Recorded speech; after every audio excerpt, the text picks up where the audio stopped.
আসসালামু আলাইকুম বন্ধুরা, আমি উজ্জ্বল এভারটেবল স্পিডের পক্ষ থেকে আপনাদের সবাইকে স্বাগতম। আজ আপনাদেরকে নিয়ে এসেছি কক্সবাজার জেলার গুমদম এলাকায় একটি রাবার বাগানে, যেখানে আপনাদেরকে দেখানো হবে কিভাবে রাবার বাগান থেকে রাবারের রস সংগ্রহ করা হয় এবং প্রক্রিয়াকরণের মাধ্যমে রাবার তৈরি করা হয়, এবং এর সাথে সম্পর্কিত খুঁটিনাটি সব বিষয় যা আপনাদেরকে রাবার তৈরি সম্পর্কে একটি পূর্ণাঙ্গ ধারণা দেবে। বন্ধুরা, ভিডিওটি যদি আপনাদের ভালো লাগে এবং এরকম নতুন নতুন কিছু দেখতে চান, তাহলে চ্যানেলটি সাবস্ক্রাইব করুন এবং লাইক ও কমেন্ট শেয়ার করে আমাদের সাথে।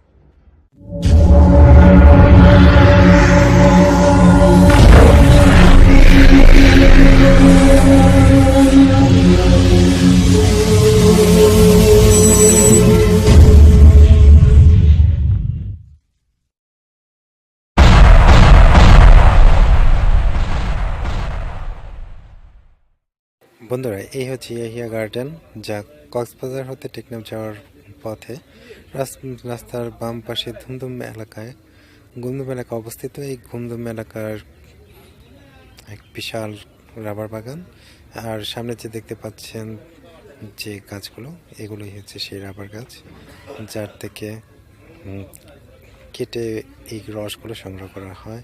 এরকম আরও অসংখ্য অসংখ্য অসংখ্য গাছ আছে, যা দৃষ্টির অন্তর দেখার মতো একটি জিনিস। আমি আপনাদেরকে চেষ্টা করছি সেগুলো আসলে মূল কীভাবে কেটেছে এবং কীভাবে রসগুলো পড়ছে সেটা দেখানোর জন্য। দেখুন বন্ধুরা, সেই কাটা অংশ থেকে কীভাবে কষগুলো বেয়ে বেয়ে নিচে আসছে এবং এই নলটির মাধ্যমে পাত্রটির মধ্যে পড়তেছে। তো বন্ধুরা, আসলে নিজ চোখে না দেখলে বুঝতে পারবেন না যে আসলে দেখতে এটা কতটা ভালো লাগে। এছাড়াও বন্ধুরা এই সৌন্দর্য আসলে দেখে আমি নিজেকে আর সামলাতে পারলাম না, এবং এই জিনিসটাকে যাতে আপনাদের মাঝে ছড়িয়ে দিতে পারি আমার ইউটিউব বাংলা এর এভারটেবলস বিডির চ্যানেল থেকে।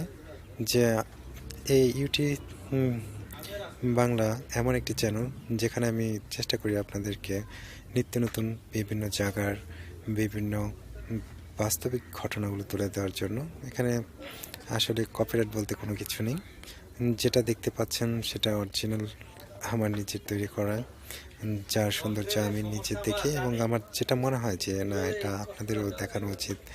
এমন একটি সুন্দর জিনিসই আপনাদের হাতে তুলে দেওয়ার জন্যই আমার এই প্রচেষ্টা। কিন্তু বন্ধুরা দেখুন, কিছু কিছু গাছের রসগুলো আসলে সঠিকভাবে পড়ছে না। দেখা যায় যে কাটার একটু হেরফেরের জন্য নির্দিষ্ট স্থান ছাড়াও এই রসগুলো বাইরের দিক দিয়ে পড়ে যাচ্ছে। আর কিছু কিছু গাছে পর্যাপ্ত এত পরিমাণ রস হচ্ছে যে এটা আসলে নির্দিষ্ট জায়গা পর্যন্ত আসার আগেই নিচে পড়ে যাচ্ছে। আর কিছু কিছু জিনিসগুলো দেখেন একদম সুন্দরভাবে পড়ছে, যেখানে কোনো লস্ট হচ্ছে না। তো যাই হোক বন্ধুরা, আসলে আপনারাও আসুন, এমন সুন্দর জায়গা দেখলে আপনাদেরও ভালো লাগবে। যারা কক্সবাজার বেড়াতে আসেন, যারা টেকনাফ, ইনানি বিভিন্ন বিচ ঘুরে যান, তারা যাওয়ার পথে এই জিনিসটাও দেখতে পারেন। এছাড়াও আমি চেষ্টা করেছি আপনাদের আরেকটি ভিডিও দেওয়ার জন্য। আশা করি এর পরবর্তীতে সেই ভিডিওটা আমি আপনাদের দেব। এখানে এমন একটি খামার রয়েছে যা এশিয়া মহাদেশের মধ্যে দ্বিতীয়, সেটা হচ্ছে একটি কুমির খামার। আমি নেক্সট ভিডিওতে আপনাদেরকে সেখানে নিয়ে যাওয়ার চেষ্টা করব। আশা করি আপনারা ভিডিওটি পুরোপুরি দেখবেন এবং সাবস্ক্রাইব করে আমাদের সাথে থাকবেন, যাতে নতুন নতুন ভিডিওগুলো আপনারা আমার সাথে নতুন নতুন আঙ্গিকে নতুনভাবে দেখতে পারেন। তো বন্ধুরা, ঠিক আছে, এখন আমি আপনাদেরকে নিয়ে যাচ্ছি আসলে এই রসগুলো সংগ্রহ করে কিভাবে কোথায় নিয়ে যাওয়া হয় এবং কিভাবে রাবারগুলো তৈরি করা হয়। তো বন্ধুরা, চলুন দেখা যাক। এই যে আপনারা দেখতে পাচ্ছেন, এরা সেই বাগান থেকে রসগুলো নিয়ে যাচ্ছেন। তো দেখতে মনে হচ্ছে দুধের মতো অনেকটা, আসলে এটা দুধ না, সেই রসগুলো এইগুলো। ঠিক আছে বন্ধুরা, আর এই যে আপনারা দেখতে পাচ্ছেন সেই বন্ধুরা, এখন আমরা চলে এসেছি সেই বাবু সাহেবের রাবার কারখানায়। আপনাদের সামনে যেগুলো দেখতে পাচ্ছেন সেগুলো সেই সংগ্রহ করে নিয়ে আসা রাবারের কষগুলো, যার থেকে আমরা দেখতে পাবো এখন কীভাবে এই রাবারগুলো প্রস্তুত করা হয়েছে। আপনাদের সামনে মেশিনটি দেখতে পাচ্ছেন, এটাই সেই রাবার তৈরি করার মেশিন, যার মধ্যে বিভিন্ন প্রক্রিয়ায় রাবারগুলো প্রক্রিয়াকরণ প্রথমে করার কি এই যে পর সংগ্রহ করার পরে এই আসলে অ্যাসিডগুলো মিক্স রাবারগুলো করে কিভাবে? আমরা পেয়ে থাকি। ওই সিটগুলো তো এখানে আসুন তাদের সাথে কথা বলা যাক এবং তাদের কাছ থেকে জানা যাক। পানি না পানির সাথে সিট দেওয়ার পর আবার পানি, তারপরে কাটে প্লেট বসানো হয়। তাই মানে এগুলো দেওয়ার পর প্লেটগুলো বসানো হয় যাতে এগুলো আলাদা আলাদা হয়ে যায় আবার, আর পুরাটাই এমনিতে সব কিছুতে ভরে দেওয়া হয় প্রথমে। তারপরে এগুলো কয়দিন পর্যন্ত রাখা হয়? এগুলো বাইরে 2 দিন দিয়ে এখানে তুলে দেয়। ওইখানে পর একটা পুরাপুরি আছে। কোথায়? ওইখানে হ্যাঁ, রবার জাল দেয়। রাবার জাল দেয় নাকি এখানে দিতে হয় নাকি? না, জালও ওখানে দেয়। এইগুলো নিয়ে আবার জাল করতে হবে? ও, প্রথমে এগুলো তাহলে এখান থেকে উঠানোর পর এভাবে আলাদা করেন, হ্যাঁ, আলাদা করার পর এগুলো মেশিনে দেবো। ওই মেশিনে, হ্যাঁ, মেশিনে দিয়ে রোদে দেবো। ওই মেশিনে দিয়ে যে বাইরে যে শুকাই দেওয়া হয়েছে ওগুলো, ওগুলো করার পর তারপরে এগুলো, তারপরে এগুলো এখানে তুলে দেবো। ওই তুলে দেবো।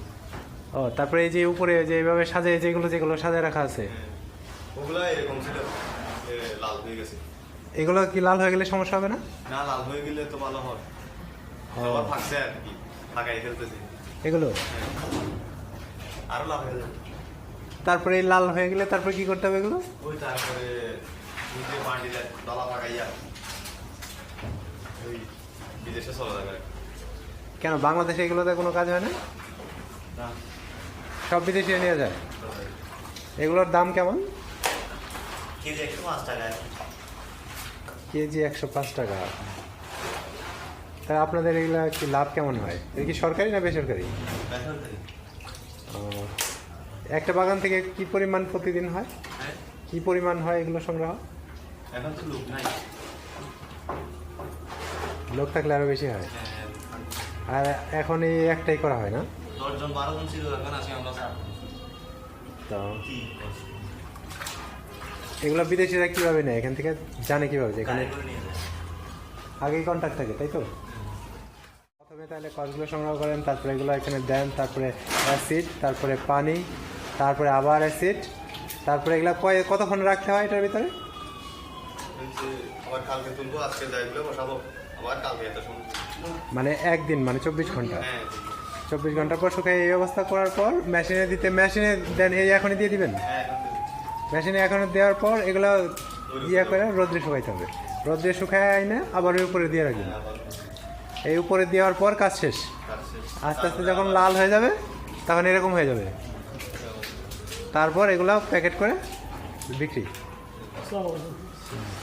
ঠিক আছে। এই আব্দুল্লাহ, এইগুলো করে ওই শুকনা গাছটারই করে দিল, কেটে দিল। আমি আসতেছি। ওই বন্ধ লাগতেছে আমাদের কাছে, না আমার কাছে খুব ভালো লাগতেছে, ভালো লাগতেছে। নতুন একটা কিছু দেখতেছি। আচ্ছা আচ্ছা, ধন্যবাদ।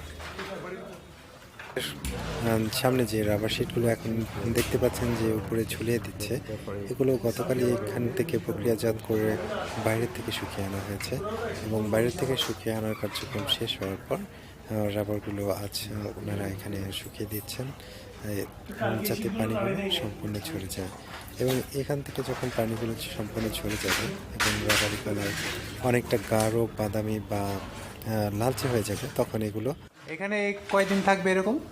এখানে থাকবে যতদিন পর্যন্ত না শুকাবে ততদিন পর্যন্ত এগুলো হ্যাঙ্গারিং করা থাকবে। এই যে এরকম লাল হয়ে গেলে হয়ে যাবে না?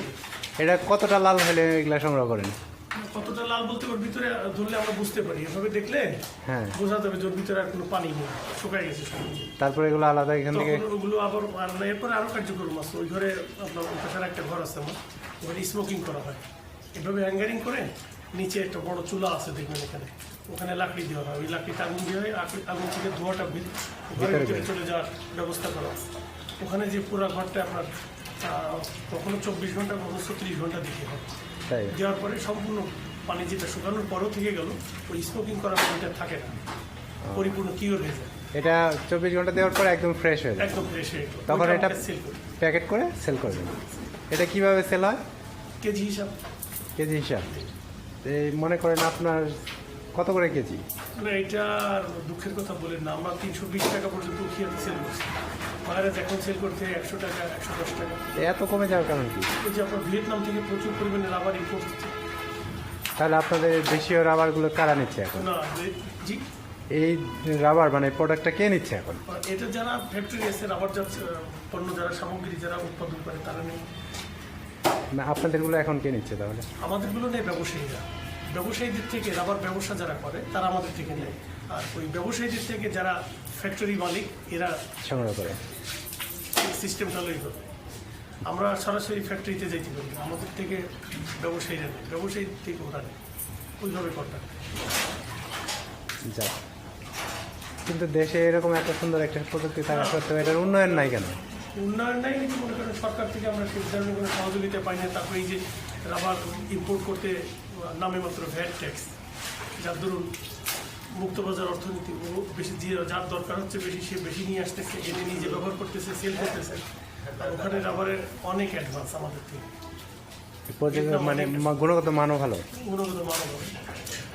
এটাই হচ্ছে আসলে মনে হয় মূল সমস্যা, যে কম দামে ভালো প্রোডাক্ট পাচ্ছে সেজন্য ওইটাই চলতেছে বেশি। আপনারা এখন দেখতে পাচ্ছেন যে কীভাবে কাঁচা রাবারটা হিসেবে সংগ্রহ করতেছে এবং ওখানে মেশিনে দিচ্ছে, এবং ওখান থেকে প্রক্রিয়াজাত হওয়ার পরে এটা রোদে শুকানো হবে। সেখান থেকে আবার হ্যাঁ শুকানোর পর এইভাবে এসে একদিন পর এগুলো হ্যাঙ্গারিং করা হচ্ছে। এই হ্যাঙ্গারিং করাগুলো আবার আমরা দেখতে পাবো ওই স্মোকিং করা হবে,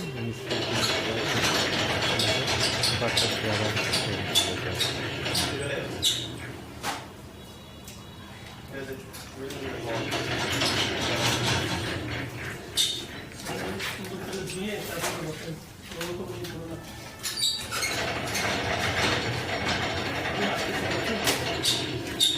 আচ্ছা, আপনাকে অনেক ধন্যবাদ। ধন্যবাদ।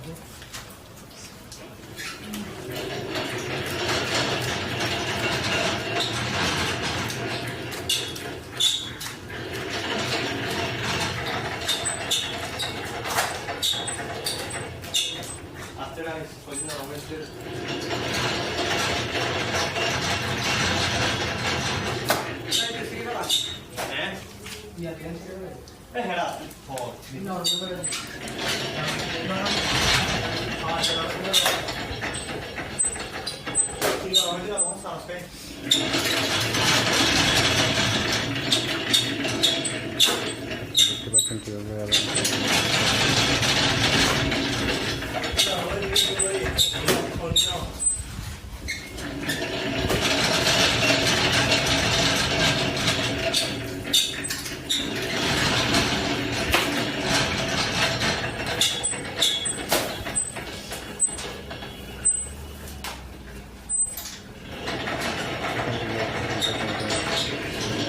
এখান থেকে সরাসরি নিয়ে যাওয়া হচ্ছে মেশিন থেকে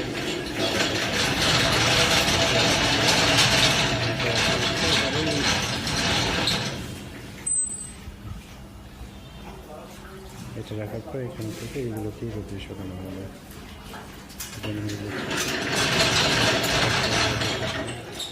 দেখো না, এদিকে আসো। হ্যাঁ, এগুলোই যাবে।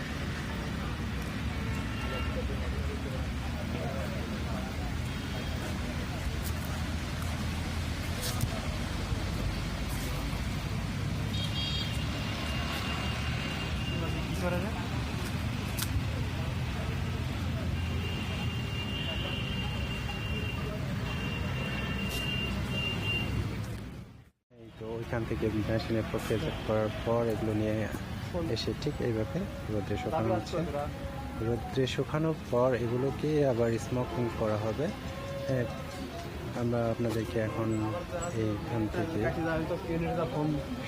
সরাসরি নিয়ে যাচ্ছি যে স্মোকিং কীভাবে করা হচ্ছে সেখানে।